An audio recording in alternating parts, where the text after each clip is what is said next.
நாளைக்கு பாப்பாவோட பர்த்டே. என்னோட பர்த்டே அன்னைக்கு ஷாப்பிங் போறப்பவே அவளுக்கும் ட்ரெஸ் வாங்கலான்ட்டு பார்த்தோம். ஆனா கலெக்ஷன்ஸ் அந்த அளவுக்கு இல்ல.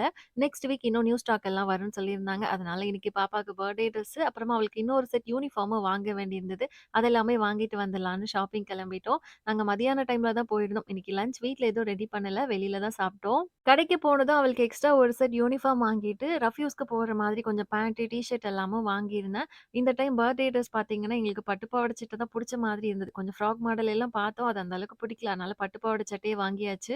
வர்ற வழியில அப்படியே ஹார்ட்வேர் ஷாப் போயிட்டு வந்திருந்தோம். கொஞ்சம் பெயிண்ட் எல்லாம் வாங்க வேண்டியிருந்தது. நம்ம வீட்ல இருக்கிற திவான் செட்ல பெயிண்ட் எல்லாம் நெறைய உறிஞ்சு வந்துட்டு, அதுக்கு திருப்பி பெயிண்ட் பண்ணணும். ஃப்ரீ டைம்ல நம்மளே பண்ணிக்கலான்னு ஹஸ்பண்ட் சொல்லியிருந்தாங்க. இன்னைக்கு அதுக்கு தேவையான திங்ஸ் எல்லாமும் சேர்த்து வாங்கிட்டு வந்துட்டோம். எப்போ ஷாப்பிங் போயிட்டு வந்தாலும், வீட்டுக்கு வந்ததும் என்னென்ன திங்ஸ் எல்லாம் வாங்கணும், எல்லாம் கரெக்ட்டா இருக்கான்னு சொல்லி எடுத்து வச்சு பார்த்துட்டு தான் அதுக்கு அடுத்த வேலையே. ரீசென்ட்டா நம்ம சேனல்ல போஸ்ட் பண்ண லாங் வீடியோட லிங்க் இங்க ஆரோ மார்க் கிட்ட டாக் பண்ணியிருக்கேன். உங்களோட ஃப்ரீ டைம்ல செக் பண்ணி பாருங்க. பாய்.